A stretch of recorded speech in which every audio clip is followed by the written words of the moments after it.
इस सभागृह में अपने उत्साह सहित उपस्थित सभी तरुण बंधु भगिनी, उपस्थित नागरिक सज्जन, माता भगिनी, ऐसा ही भाषण बहुत साल पहले मैंने एक बार दिया था।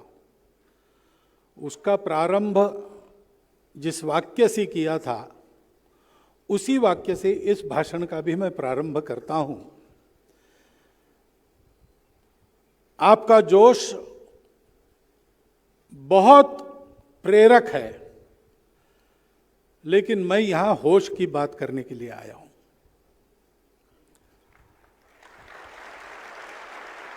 जोश तो आवश्यक है, बिना जोश के कोई काम नहीं होता। इसीलिए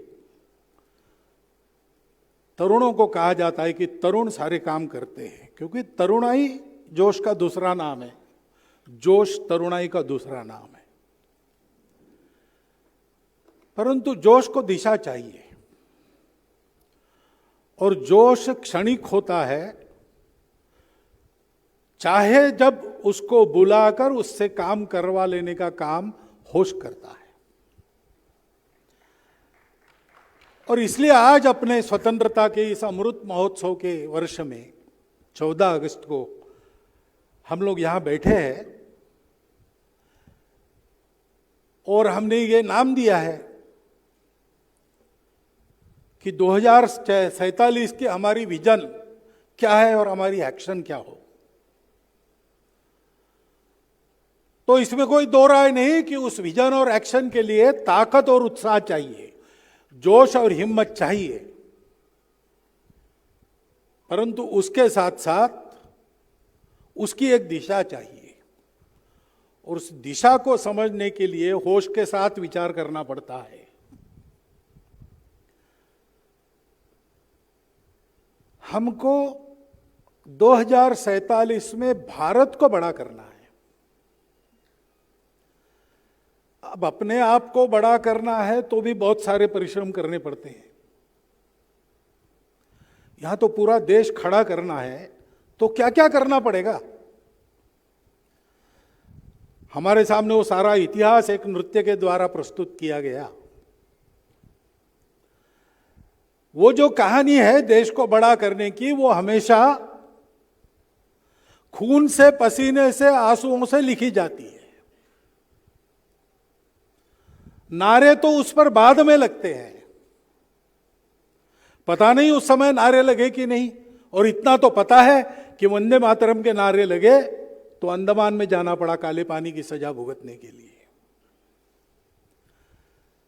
नुकसान उठाना पड़ता है। हम अगर ये संकल्प लेना चाहते हैं तो हमको पता है कि इसके पहले 75 वर्ष ही नहीं, जब से पहला आक्रामक वायव्य दिशा की अपनी सरहद लांघ कर इस देश में कदम रखता गया, तब से आज तक इस भारत को भारत रखने के लिए, इस भारत को बड़ा होने के भविष्य का अवसर रखने के लिए कितने ही वीरों के बलिदान हुए हैं। लाख लाख पीढ़ियां लगी जब हमने इस संस्कृति को उपजाया, और कोटि कोटि सर चढ़े तभी इसकी रक्षा संभव हो पाई। उस बलिदान की, त्याग की तैयारी जिनकी है, उनके लिए ये विजन, ये एक्शन है, उनके लिए आज का कार्यक्रम है। जो ये हिम्मत नहीं करते सोचने की भी, उनके लिए कार्यक्रम नहीं है। जो केवल अपनी सोचते हैं, उनके लिए कार्यक्रम नहीं है। जो चाहते हैं मुझे तोड़ लेना वनमाली, देना उस पत्थर पर फेंक, मातृभूमि पर शीश चढ़ाने जिस पर बढ़ते वीर अनेक, ऐसी उमंग जिनके मन में है, उनके लिए कार्यक्रम है। हमको ये विचार करना होगा विजन और एक्शन 2047 की, इस पर भाषण देना आसान है। इस काम को करना है तो बीड़ा उठाना है। कबीरा खड़ा बाजार में लिए लुकाटी हाथ, जो घर फूंके आपनों चले हमारे साथ। कितने ही लोगों ने अपने घर को फूंक दिया, अपने प्राणों की बलि दे दी, हंसते हंसते। कोई पश्चाताप नहीं था। खुदीराम बोस जब फांसी पर चढ़े तो उनकी माताजी थी, सार्वजनिक फांसी हो गई। माताजी भीड़ में खड़ी रहकर देख रही थी, उसकी आंखों में स्वाभाविक आंसू थे। खुदीराम बोस के मन में क्या विचार है, कवि वर्णन करता है। खुदीराम बोस कहते, माता रो मत, अभी जाकर आता हूं, काम अधूरा है। 9 महीने के बाद फिर तुम्हारे ही उदर से जन्म लूंगा और इस काम को पूरा करने के लिए फिर जीवन खपाऊंगा। ये जोश चाहिए जो होश से निकलता है। पहली तो बात है, हमारे एक्शन के पहले हमारा गोल, उस गोल तक जाने की पक्की संकल्प शक्ति, यह काम हमको करना ही है। तेरा वैभव अमर रहे मां, हम दिन चार रहे न रहे, ये अपने जीवन का मंत्र बना लेंगे तो विजन और एक्शन दोनों स्पष्ट हो जाएगा। भारत को हमको बड़ा करना है, यानी क्या बड़ा करना है? कई बार लोग कहते हैं भारत को बड़ा करना है, देखो अमेरिका में कैसा है। भारत को बड़ा करना है, देखो चाइना कहां तक पहुंचा। भारत को महाशक्ति बनाना है। भारत को भारत के नाते बड़ा बनाना है। अमेरिका ने क्या किया?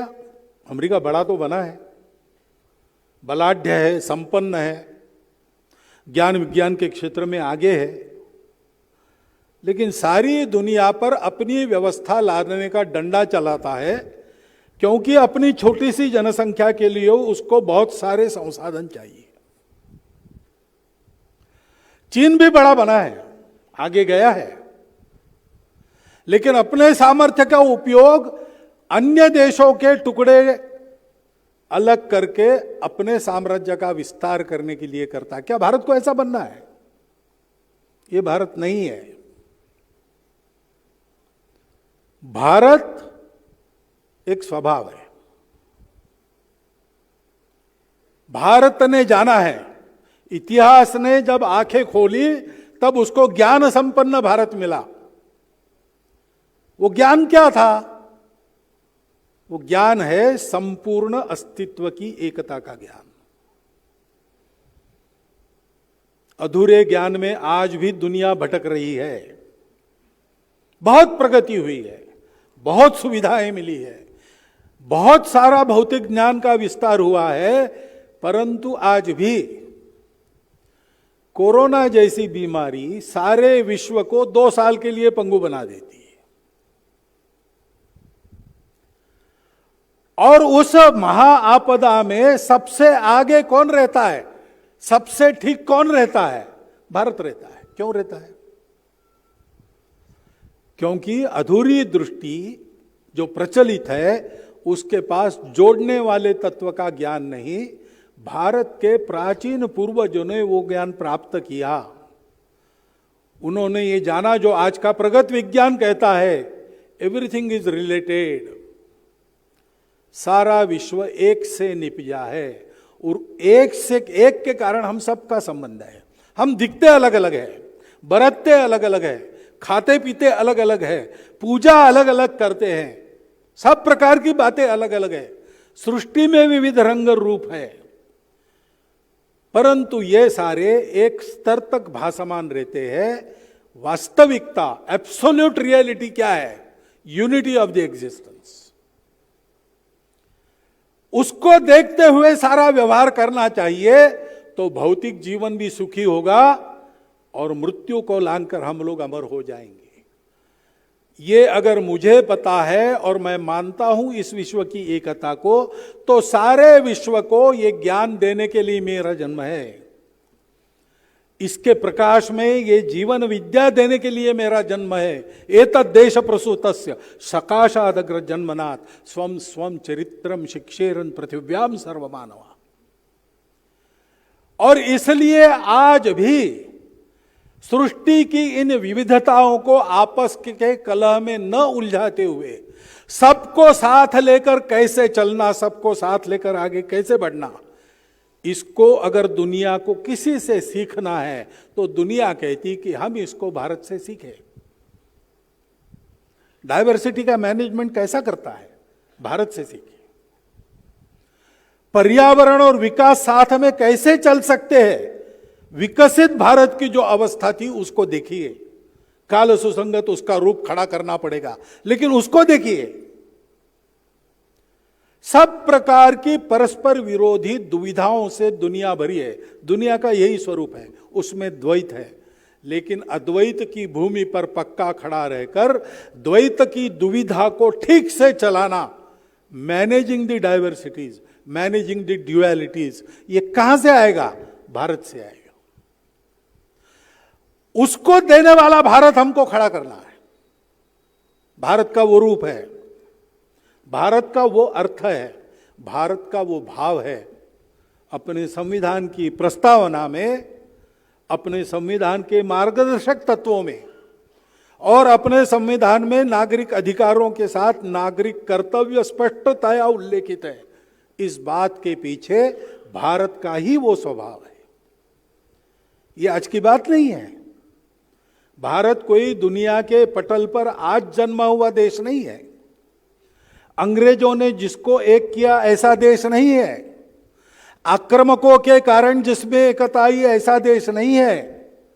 सारे विश्व की अंतर्निहित एकता को जिसने पहचाना और अपने देश की सारी विविधता को उस एक धागे में पिरोकर जिसने एक विश्व गुरु राष्ट्र का निर्माण किया, जो 3000 साल तक सतत सब प्रकार की वैभव संपन्नता के शिखर पर, सब प्रकार के पराक्रम के ऊंचे शिखर को छूता हुआ, ज्ञान देकर सारी दुनिया को समृद्ध बनाने वाला, किसी को न मिटाने वाला, किसी को न बदलने वाला, ऐसा भारत रहा। वो प्राचीन भारत आज नवे कलेवर में 15 अगस्त 1947 के बाद खड़ा हुआ है। उसका विचार करना चाहिए और उसका विचार करने के लिए हमको पता चाहिए। अभी कहा गया नैरेटिव जो अभी आ गया आपके सामने नृत्य में, कि आज के इतिहासकार अपनी सभ्यता को केवल 2400 साल पुराना मानते। ये आज के इतिहासकार नहीं, ये कल के इतिहासकार है। अगर कोई ज्ञानी है इतिहास का या किसी भी शास्त्र का, विज्ञान का, उसको अप टू डेट होना पड़ता है।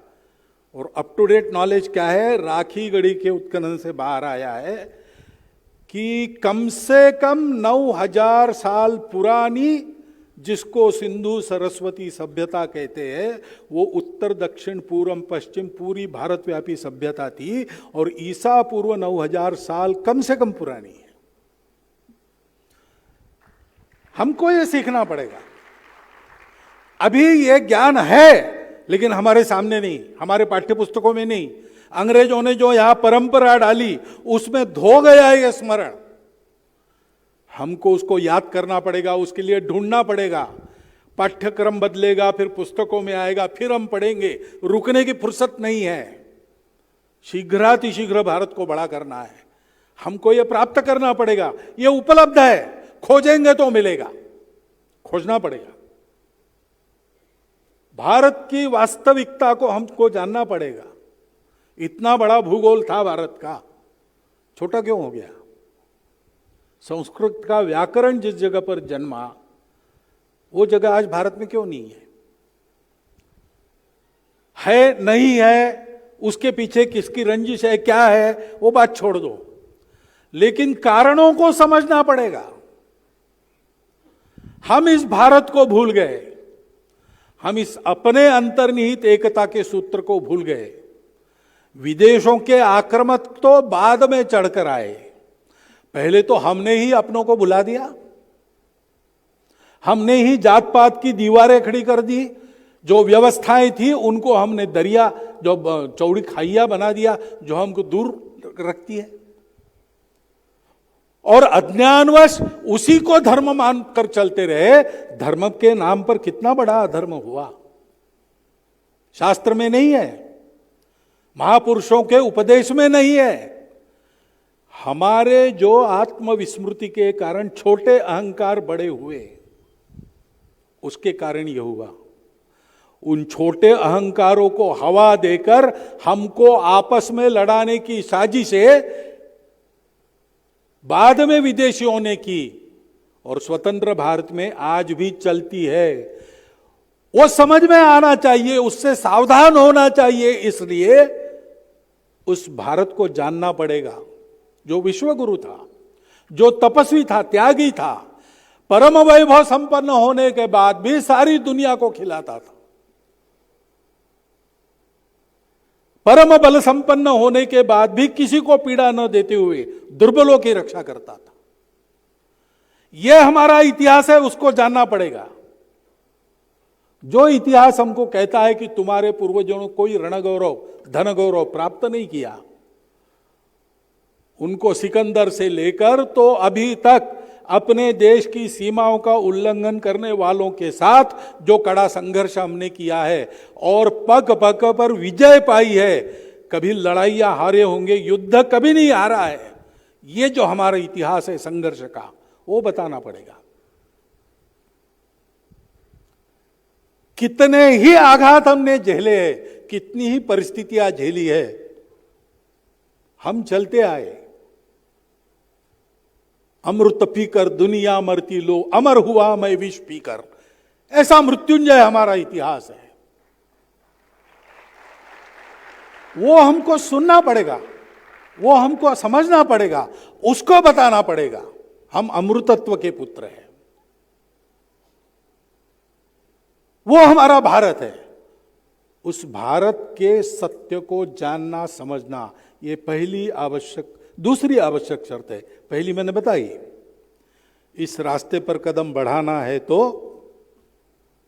अपना विचार छोड़कर सर्वस्व त्याग की तैयारी रखते हुए चलना पड़ेगा।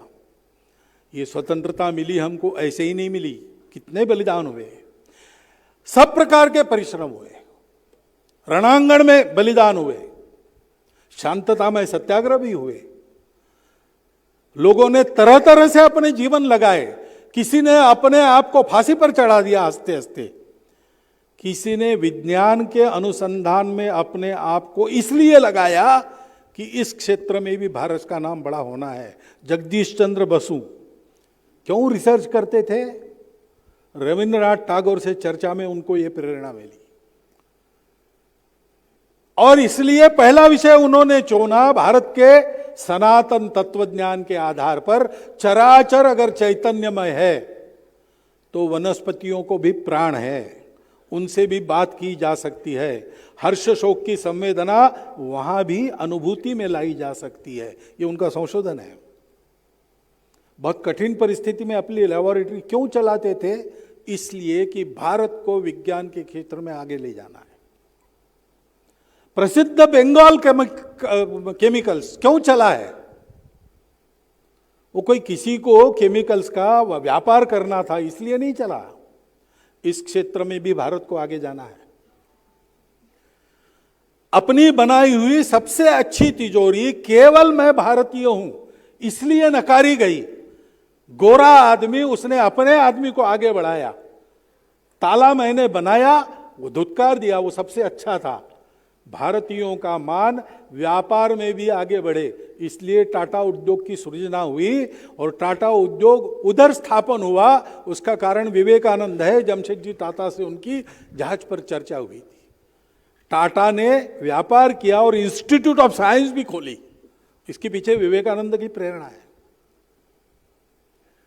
जहाज रानी के क्षेत्र में भारतवर्ष आगे आए, इसलिए अपनी सारी जायदाद बेचकर पट्टन स्थाणु पिल्लई जी ने एक जहाज कंपनी शुरू की थी। अंग्रेजों ने अपने षड्यंत्रों के द्वारा उसको डुबा दिया, बात अलग है। लेकिन ये क्यों किया उन्होंने? जहाज रानी के क्षेत्र में भारत आगे आए। कितने ही प्रकार से लोगों ने जीवन जिया है, जो जो कुछ करता था, कर सकता था, अधिकतम करके उसने देश के लिए समर्पित कर दिया। मरने वाले भी देश के लिए मरे, जीने वाले भी देश के लिए जिए। किसी को पहाड़ उठाने का सामर्थ्य था, उसने पहाड़ उठा लिया। किसी को रेती के छोटे छोटे कण डालने का ही सामर्थ्य था, उसने पूरी ताकत से सारी रेत के कण वहीं डाले, देश के भवन के निर्माण के। इस वृत्ति से आगे बढ़ना, ये पहली बात है, ध्यान रखिए। आज हम उन शहीदों के गीत गाते हैं, आज हम उनके नाम आए तो नारे देते, तालियां बजाते। उनकी ये अपेक्षा नहीं थी, उनको ये पता नहीं था। 1857 के वीरों को पराजित होते, मिट्टी में मिलते, गोरे सोजरों को नष्ट करके स्वयं नष्ट होने वाले झांसी की रानी को ये पता नहीं था कि एक दिन भारत स्वतंत्र होगा और उस स्वतंत्रता की नायिकाओं में मैं एक होऊंगी। वो आकांक्षा नहीं थी उनकी, उनकी तो एक ही बात थी, इस देश के लिए हमको समर्पित हो जाना है।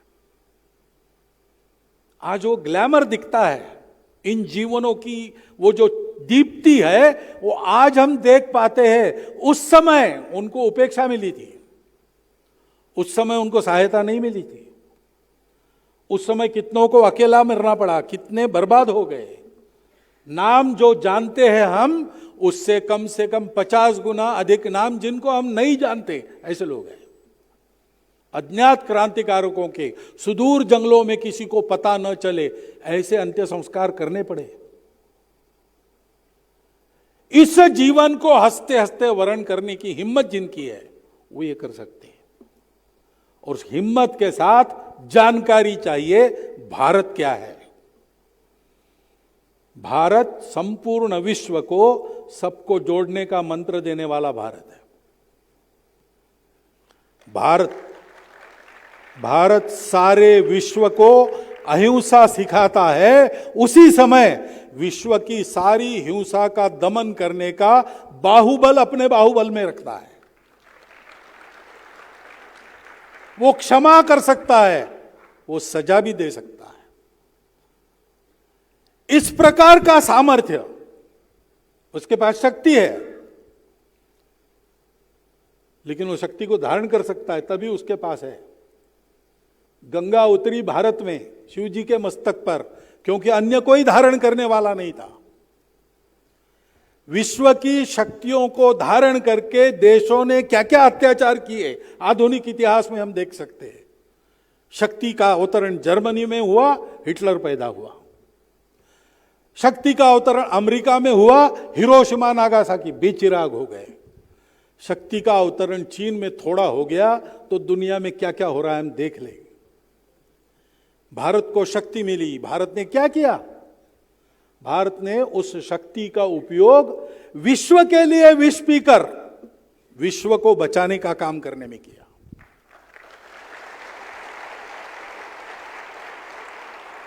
भारत अहिंसा का पुजारी है, भारत दुर्बलता का पुजारी नहीं है। भारत शक्ति की आराधना करता है। मन में उस अहिंसा को धारण करके और हाथ पैरों में उस शक्ति को धारण करके हमको इस पथ पर आगे बढ़ना है। भारत को जानकर चलना है और सोचना है कि क्या करना है। पहली बात है, भारत को बड़ा बनाना है तो भारत का स्वभाव अपना स्वभाव होना चाहिए। पंथ, जाति, प्रांत, भाषा आदि के आधार पर एक एक मनुष्य को बांट बांट कर देखना, जो अलग दिखते हैं वो एक हो ही नहीं सकते, ऐसा मानकर चलना, ये भारत नहीं है। भारत मानता है एक होने के लिए एक सा होने की जरूरत नहीं। एक होना तो मन की बात है, मन की एकता होती है, समरसता होती है। उसके बलबूते प्रकृति ने जितने भेद रखे उतने भेदों को साथ चलाओ। बाकी और कोई भेद मानने की या तैयार करने की जरूरत नहीं। भारत के अवनति के काल में कई प्रकार की विकृतियां ऐसी आई है। अपने मन को पहले उससे मुक्त करके चलना पड़ेगा। उन भेदों के आधार पर स्वार्थ की मांगे उठती है, उन भेदों को भड़काकर स्वार्थ की लालच देकर कई प्रकार की गतिविधियां चलाई जाती है। भावना के आवेग में उनके साथ हम न जुड़े, क्योंकि भारत संपूर्ण विश्व की एकता मानता है, वैसे ही विश्व की हर छोटी बड़ी विविधता को मान्यता देता है, स्वीकार करता है, उसका स्वागत करता है। तो छोटी विविधताएं हैं, हमारी अपनी भाषा है, हमारा अपना प्रांत है, प्रांत में हमारा उपप्रांत है, हमारी अपनी पूजा पंथ संप्रदाय है, ये सब हमको प्यारा है, प्यारा होना चाहिए। हमारे घर परिवार का एक एक सदस्य हमको प्यारा होना चाहिए। हमारा गांव, हमारा रीजन, हमारा उपप्रदेश, हमारा प्रदेश, हमारी भाषा, पूजा, खान पान, रीति रिवाज, सब कुछ हमारे प्यारे होते हैं, तो संपूर्ण विश्व पर प्रेम करने की हमारी क्षमता रहती है। परंतु इन छोटी पहचानों को लांग कर उसके आगे जाकर व्यापक दृष्टि से विचार करने का मन भी चाहिए। इन सब बातों को लेकर भी हमको भारत होना पड़ेगा। भारत को बड़ा करना है ना, तो भारत के सब जाति के लोग मेरे अपने हैं, भारत की सब भाषाएं मेरी अपनी भाषा है। भारत की राष्ट्रभाषा कौन सी? भारत की सारी भाषाएं राष्ट्रभाषा है। आपस में बात करने के लिए कोई एक भारतीय भाषा हम चुन लेंगे। पूरा भारत, उसके जल, जंगल, जमीन, जानवर सहित मेरा अपना है। हो सकता है आज कोई मेरे पास नहीं है, कल मेरे पास आ जाएगा। इस अपनत्व के भरोसे आ जाएगा। उस अपनत्व को किसी शक्ति के संबल की आवश्यकता है, तो वो शक्ति मेरे पास है। अखंड भारत की बात करते तो डरने की क्या बात है? लोग डर जाते हैं। कब होगा? डरना छोड़ देंगे तब होगा। भाई जो था वो होने में क्या दिक्कत है? होगा। परंतु हमको उस भारत को बनकर सपना देखना पड़ेगा। अगर हम भारत की दृष्टि से विचार नहीं करते तो 10,000 साल से भारत में खेती चली, जमीन नहीं बिगड़ी भारत की। जमीन कब से बिगड़ी? जब से हमने अनुभव सिद्ध अपना खेती का तंत्र छोड़कर अधिक और शीघ्र उत्पाद की लालच में रासायनिक खादों का इस्तेमाल करना शुरू कर दिया। सारी दुनिया गड्ढे में गिर गई। हम भी अंध होकर, अपने स्वरूप को भूलकर, अपने स्मरण को खोकर, अपने आप पर के विश्वास को खोकर विदेशों के अंधानुकरण में चले गए। आज की समस्याओं में आधे से ज्यादा समस्याएं उस अंधानुकरण के कारण है। हम अपने भारत में अपने कार्यक्रम के शीर्षक में अपनी भाषा का इस्तेमाल नहीं कर सकते। हम जब तक विजन और एक्शन नहीं कहते तब तक हमारा आकर्षण नहीं बनता विषय के साथ। ऐसा है क्या? हमको इस बात को बदलना पड़ेगा। बातें कड़वी लगेगी, आपको अप्रिय लगेगी, लेकिन यह सत्य है। इससे मुख मोड़ के काम नहीं चलेगा। इस सत्य को स्वीकार करके हमको भारत बनना पड़ेगा। भारत की भाषा, भारत की भूषा, भारत का इतिहास, भारत का भूगोल, भारत के जंगल, भारत के जानवर, पशु पक्षी, सब कुछ मुझे मालूम चाहिए। और इस भारत का जो भाव है एकात्मता का, उस भाव का मूर्तिमंत उदाहरण मेरा जीवन होना चाहिए। फिर बात आती है कि हम करने चले जाए उसके पहले हम इस देश की भक्ति को अपने दैनंदिन जीवन की प्रत्येक कृति में उतारे। कैसे उतारना? भगिनी निवेदिता कहती है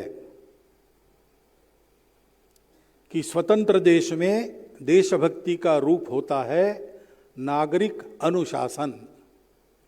अंग्रेजी में वो लिखती थी सिविक डिसिप्लिन, ऐसा उन्होंने उल्लेख किया है। हमको इस अनुशासन की बहुत आवश्यकता है भाई।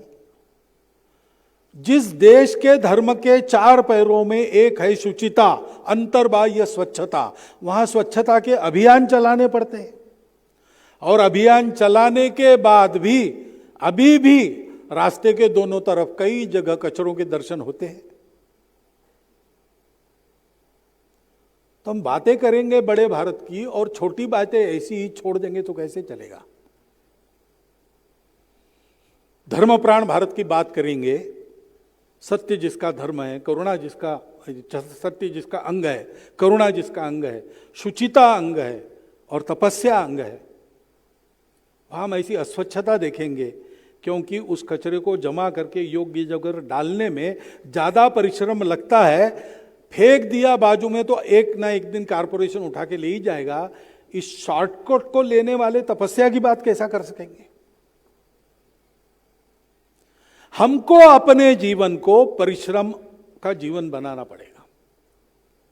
हम तपस्या करेंगे, किसी भी बात को छोटे रास्ते से नहीं चाहेंगे। जो भी चाहिए वो पूरी कीमत चुका कर लेंगे। दान में या मुफ्त मिलता है इसलिए उसके पीछे दौड़ते हुए ऐसा नहीं लेंगे। परिश्रम करेंगे और अपने आप को अंतर्बाह्य स्वच्छ रखेंगे। ऐसा जब होता है तब नागरिक अनुशासन का पालन होता है। हर बार अपने देशवासियों का, अपना देश का विचार करके हर कृति को करना, ये मेरे लिए ठीक है, लेकिन इसका परिणाम आसपास क्या होने वाला है, मेरे गांव पर क्या होगा, मेरे देशवासियों पर क्या होगा, मेरे देश के लिए चाहिए कि नहीं चाहिए, इसका विचार करके हर बात को जीना पड़ेगा। आगे चल के यही विचार विस्तारित होता है तो फिर देश की नीतियों में विचार इसका किया जाता है कि जो भी करना है वो देश के लिए उचित है कि नहीं। जो परंपरा से चलता आया है उसमें से देशानुकूल कितना, युगानुकूल कितना है। और जो बाहर से आया है, बाहर से भी आता है, ज्ञान कोई बपौती नहीं है किसी की। सारे विश्व के ज्ञान में से जो आता है हमारे पास वो देश के लिए हितकारक है, तो देश के लिए हितकारक बना के लेना। जो स्वदेशी है वो युगानुकूल चाहिए और जो विदेशी है वो देशानुकूल चाहिए। वो बनाने की बुद्धि तब बनती है जब अपने जीवन में इस प्रकार की शुचिता और परिश्रम की आदत रहती है। नागरिक नियमों का पालन, समस्याएं होती है, उसके लिए गुहार लगानी पड़ती है, लेकिन बसेस क्यों जलाना। अंग्रेजों के जमाने में हमने सविनय सत्याग्रह किया। जो हमारे शत्रु थे, हमको गुलाम बनाने वाले थे, उनको यहां सत्याग्रह नागपुर में हुआ 1920 वाला 21 वाला, तो उस सत्याग्रह में डॉक्टर साहब ने बचाव का भाषण दिया, लेकिन सत्याग्रह का यह था कि बचाव भी नहीं करना, कानून तोड़ना और कानून तोड़ने की जो सजा मिलती है लेना। ऐसा उस समय हमने किया। हमारे अपने स्वतंत्र देश में हमने चुनी हुई सरकार जिस किसी पार्टी की जहां पर हो, अगर कोई गुहार लगानी है तो हम अपने सार्वजनिक संपत्ति को कैसे जलाते हैं। हम अपने बात के पीछे लोगों को जमा करने के लिए उनके सामने किसी शत्रु को क्यों खड़ा करते हैं। स्वतंत्रता के पहले हमको गुलाम बनाने वाले हमारे सामने शत्रु के नाते खड़े थे। शत्रु सामने है तो जोश आता ही है। आज कोई शत्रु नहीं है तो जोश दिलाने के लिए हम में से ही हम किसी को शत्रु बनाकर लोगों के सामने खड़ा करते हैं। आपस की छोटी पहचानों में शत्रुता ऐसा खड़ा करते हैं उनको। यह सब आदतें छोड़नी पड़ेगी। नागरिक अनुशासन का पालन इसमें यह भी आता है। जो जो अपने देश के हित के लिए आवश्यक है करेंगे। हमने बनाई व्यवस्था है, हमारे प्रतिनिधियों ने मिलकर दिया संविधान है, उसका ठीक से पालन हो। वो संविधान इतना उदार है कि अगर हमको लगता है उसमें कुछ बदलना है तो उसी में व्यवस्था है, जिनको करना है वहां का पालन करेंगे। लेकिन संविधान जो कुछ है, आज की तारीख में जो कानून बना है, जो अनुशासन बना है, हम उसका श्रद्धापूर्वक पालन करेंगे। ऐसा जीवन बनाना पड़ेगा। फिर जो भी काम हम करना चाहेंगे उसको ईमानदारी से उत्कृष्ट करने का सीखना, उत्कृष्ट होना चाहिए। विश्व में उत्कृष्टता की कीमत होती है। कितना ही हमको गुलाम किया गया, कितना ही हमको अपमानित किया गया, हमारे अपने मन में हमारे पूर्वजों के प्रति हीन भावना भरने का काम हुआ। लेकिन ये जो कुचालों का षड्यंत्र है, बड़ा कुटिल और सर्वत्र विश्व में जो अजेय था, वो हमारे संगीत के सामने परास्त हो गया। संगीत को वो कम नहीं कर सके। आज भी भारतीय संगीत का बोलबाला सर्वत्र है। क्यों? एक उत्कृष्टता के स्तर पर उसको रखा है, वहां से नीचे गिराने की तजवीज हो ही नहीं सकती।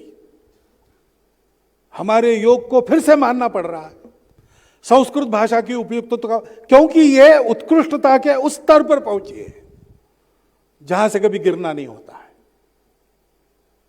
हमको अपने हर काम को मन लगाकर उत्कृष्ट करना सीखना होगा। छोटा काम हो, बड़ा काम हो, अपने देश में करने का हो, विदेश में जाके बताने का हो। ऐसा कहते हैं कि तिलक जी को उनके पुत्र ने पत्र लिखा कि आप गणित के विद्वान हैं, इसलिए आप चाहते हो मुझे गणित में ही आगे बढ़ना चाहिए, लेकिन मुझे गणित में तो बिल्कुल रुचि नहीं, आप क्यों थोप रहे हो मेरे पर? अगर मुझे जूता सिलाने का काम अच्छा लगता है तो मुझे वही करने देना चाहिए, आप ये क्यों नहीं करते? तो तिलक जी ने उसको उत्तर दिया कि तुम्हारी बात सही है, तुमको जो अच्छा लगता है वही करना चाहिए तुमने। तुमको जूता सिलाने का काम है, तुम करो। मेरा कहना इतना ही है कि जूता सिलना सीखो तो ऐसा सीखो कि पूना शहर में लोग कहें कि अगर जूता सिला कर लेना है तो तिलक जी के लड़के के पास से ही लेना है। काम छोटा बड़ा नहीं होता, काम छोटा बड़ा नहीं होता है। प्रत्यक्ष निर्गुण निराकार भगवान को सगुण साकार बनाकर अपने हुक्म से सामने नचाने वाले संत कितने ही काम करने वाले होते थे। कोई कुम्हार थे, कोई नाई थे, कोई तो जिनको दुर्भाग्य से अस्पृश्य कहा गया ऐसे थे, कोई बाग बगीचे का काम करने वाले थे। और सब कोई विद्वान दशग्रंथी ब्राह्मण नहीं थे, वो तो बहुत थोड़े थे। अपने काम को ठीक करना, योगः कर्मसु कौशलम, इस संदेश का आचरण करते हैं तो अपने अपने कर्म योग से भी सर्वोच्च श्रेष्ठ तत्व को पाया जा सकता है। यह भारत का संदेश है। इसलिए उसका आचरण करना, जो भी आप कर रहे हो, आप इंजीनियर बनना चाहते हो, उत्कृष्ट इंजीनियर बनो। डॉक्टर बनना चाहते हो, उत्कृष्ट डॉक्टर बनो।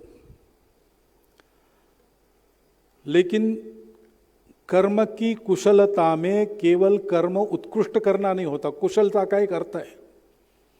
जैसे गीता में योगः कर्मसु कौशलम कहा है, वैसे तथागत ने कुशलस्स उपसंपदा ऐसा कहा है। कर्म करते हैं अपना पेट पालने के लिए, आजीविका प्राप्त करने के लिए, उपसंपदा के लिए। वो कुशल होनी चाहिए, ऐसे तथागत ने भी कहा है। तो कुशल शब्द का अर्थ क्या है? कुशल शब्द का अर्थ है कि वो करते समय दूसरे किसी की हानि न हो। और ये थोड़ा नकारात्मक हो जाता, न हो, उसको सकारात्मक जोड़ देंगे, दूसरे लोगों का भी उपकार हो, वो कुशल कर्म है। तो हम उत्कृष्ट डॉक्टर बनेंगे। हम उत्कृष्ट डॉक्टर है इसलिए हम जिस बस्ती में रहते हैं उस बस्ती में स्वास्थ्य उत्तम हो गया लोगों का हमारे कारण, तो हमारी डॉक्टरी का उपयोग है। केवल ऊंचा होने से क्या होता है? ऊंचा भया तो क्या भया, जैसे पेड़ खजूर, पथिकन को छाया नहीं, फल लागे अति दूर। ऐसी उत्कृष्टता किस काम की? अटल जी तो प्रार्थना करते हैं, प्रभु मुझे इतनी ऊंचाई मत देना कि मैं किसी घास के उगते तिनके से बात न कर सकूं, इतना दूर मत करना कि मैं अपनों से ही दूर हो जाऊं।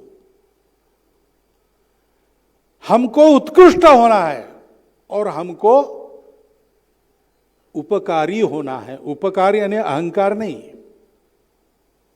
जीवन का ये मंत्र है अपने यहां, आत्मनो मोक्षार्थम जगद हिताय च।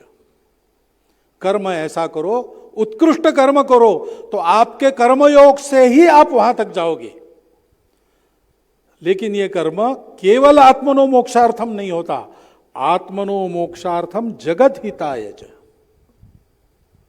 एकांत में उसकी साधना, लोकांत में परोपकारी जीवन, ऐसा अपना जीवन बने।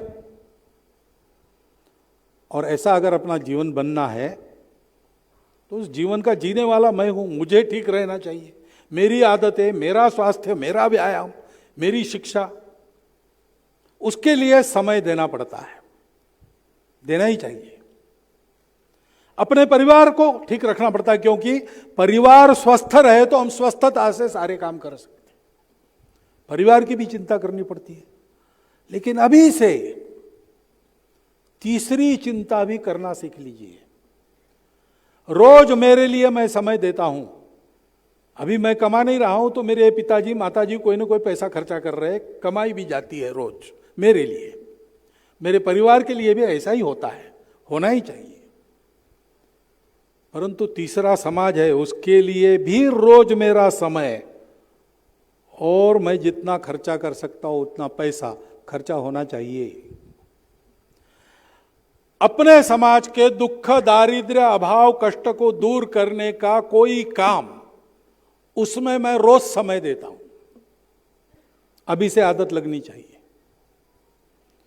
आज समय और संपत्ति निकालने की आदत लगाएंगे, कल अगर जरूरत पड़ती है भारत माता को फिर से प्राणों के बलि की, तो यकायक नहीं आते, समाज का वातावरण देता है। ये वातावरण समाज में नित्य चाहिए। आक्रमण का तांता लगा, लेकिन समाज की नित्य सिद्ध शक्ति ऐसी थी, जितने मांगे उतने वीर दिए। जैसा आक्रमण था वैसा जवाब देने वाले दिए। कैसी लड़ाई सिकंदर पोरस की हुई थी, वैसी अनंगपाल और घोरी की नहीं हुई थी, वैसी छत्रसाल और औरंगजेब की नहीं हुई थी, वैसे शिवाजी महाराज की पांच बादशाहों से नहीं हुई थी, राणा प्रताप उसी तरीके से नहीं। सबके तरीके लड़ने के अलग अलग थे। लड़ाइयाँ होते होते होते सुभाष बाबू की एक तरीके से लड़ाई, गांधी जी की दूसरे तरीके से लड़ाई, समाज सुधारकों की अपने समाज की कमियों से तीसरे प्रकार की लड़ाई, और आत्मविस्मृत समाज को स्व का भान देने वाले दयानंद सरस्वती, विवेकानंद, राष्ट्रीय स्वयंसेवक संघ जैसा कार्य, इनकी अपनी लड़ाई अलग अलग तरीके से लड़ाई हुई। अलग अलग मोर्चों पर अलग अलग प्रकार से लड़ना पड़ता है। उस लड़ाई करने वालों को समाज ने दिया। संकट सामने था, संकट देश के अंदर था। आज सामने कोई नहीं है तो समाज सो जाता है। आपस के झगड़े, जात पात के झगड़े चलते, भाषाओं के झगड़े चलते, आंदोलन चलते, लूटपाट सब चलता है। लेकिन कारगिल जैसा कोई हादसा हो जाए तो तुरंत सारा समाज सब भूल के देश के लिए लग जाता है। तो ये तो कोई नहीं कह सकता कि भारतवासियों की क्षमता नहीं है। भारतवासियों की क्षमता है। 1947 के बाद एक नहीं 5 बार उन्होंने दिखा दी है।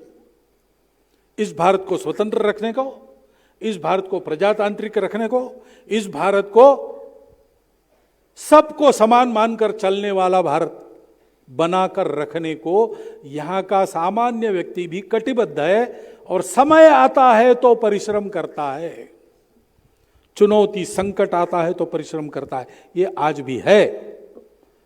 इसलिए किसी प्रकार के निराशा की जरूरत नहीं। बस एक बात की आवश्यकता है कि संकट आता है तो हम तैयार रहते हैं। हम तैयार रहे तो संकट आएगा ही नहीं। सुख में सुमिरन सब करे, दुख में करे न कोय। जो सुख में सुमिरन करे तो दुख काहे को होए। हम सदैव तैयार रहे, क्योंकि आगे तो जाना ही है। संकट हो ना हो, चलना तो है ही। रास्ता सीधा है, सामने दिख रहा है, सपाट है, सब कुछ क्लियर हो गया है, कोई बीच में आने वाला नहीं। ये होने के बाद भी चलकर तो जाना है ही। और इसलिए इस तैयारी की आवश्यकता है, हम इसको करें और अधिकाधिक लोगों के पास जाकर अपनी मित्रता के आधार पर, अपने उदाहरण के आधार पर उनको भी इस रास्ते पर हमारा सहयात्री बनाएं। संपूर्ण देश विश्व की अशांति, विश्व के संकट दूर करने के लिए विश्व को रास्ता दिखाने वाला बलशाली, एकात्म, सामरस्यपूर्ण विश्व गुरु भारत खड़ा करने के काम में जीने मरने की शर्त लेकर, जीने मरने की जिद लेकर जुटा है। ऐसे अपने समाज को खड़ा करने वाला जो कोई काम है, एक ही होगा ऐसा नहीं है। मैं संघ को जानता हूं, लेकिन और भी लोग हैं। प्रामाणिकता से, निस्वार्थ बुद्धि से, ये ध्यान में रखिए, नहीं तो ठोकर खाएंगे। नकली माल से सावधान। और असली की पहचान क्या है? वहां प्रामाणिकता है, वहां स्वार्थ यत्किंचित भी नहीं, मुझे कुछ नहीं चाहिए है। ऐसे बहुत लोग हैं भारत में। जितना खराब हो रहा है ऐसा बताने वाले लोग हैं, उन्हीं के हाथ में है सारा माइक्रोफोन वगैरह, इसलिए ज्यादा वो आता है। लेकिन वो जितना कहते हैं उससे 40 गुना अधिक अच्छा भारत में करने वाले लोग हैं, व्यक्ति है, संगठन है, संस्थाएं हैं। हम किसी न किसी प्रयास के अंग बने अथवा अपनी प्रतिभा से हम हमारा अपना शुरू करें प्रयास। लेकिन वृत्तपत्र में नाम छपेगा, पहनूंगा स्वागत सुमार, छोड़ चलो ये क्षुद्र भावना, भारत के भावी तारणहार। संघ में हम कहते हैं हिंदू राष्ट्र के तारणहार। ये एक व्रत का कंकण बांधकर हमको चलना पड़ेगा। इसलिए कल के स्वातंत्र्य दिन के एक दिन पूर्व आपने मुझे बुलाया है। संदेश वगैरह तो मैं देता नहीं हूं, मैं काम कर रहा हूं। आप भी जानते हैं, आप में से भी अनेक लोग काम कर रहे होंगे और बाकी सब लोग काम करने की इच्छा रखते हैं। किसी भी मार्ग से काम करना शुरू कर दीजिए। संकल्प लीजिए कि हम ढूंढेंगे, अपने जीवन को बनाएंगे, ऐसा कोई काम ढूंढकर उसका अंग बनकर आजीवन अपने लिए कुछ ना चाहते हुए केवल समाज और देश के लिए काम करेंगे। जो भी करेंगे उसके लिए करेंगे। फांसी जाएंगे देश के लिए, घर में बैठ के अपना काम करेंगे, उत्तम करेंगे उसके लिए, पैसा देंगे उसके लिए, गीत गाएंगे उसके लिए। जो कुछ मेरा जीवन होगा बस भारत के लिए होगा। तेरा वैभव अमर रहे मां, हम दिन चार रहे न रहे, इस प्रकार की भावना लेकर अपने जीवन के शिल्पकार बनने का संकल्प आप लीजिए और कल का स्वातंत्र्य दिन मनाइए। ये एक अनुरोध मैं आपके सामने रखता हूं और धन्यवाद देता हुआ मेरी 4 शब्द समाप्त।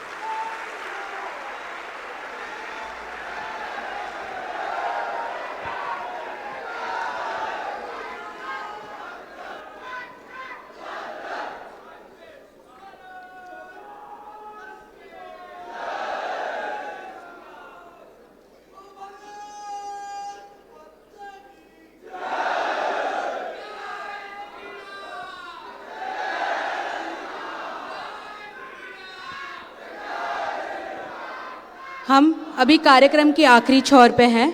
मैं सभी मान्यवरों से निवेदन करती हूं कि वे अपने जगह पे खड़े हो जाएं। इसके बाद राष्ट्रगीत होगा।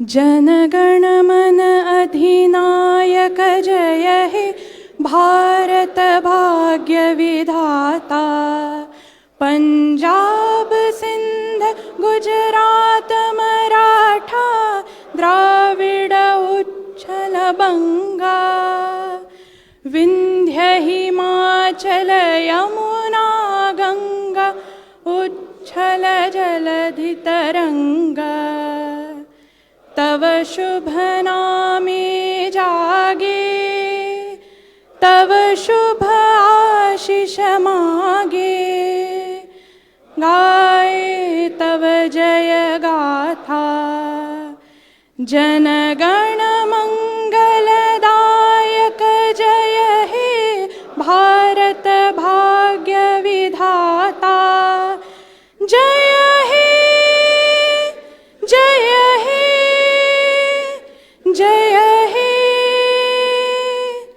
जय जय जय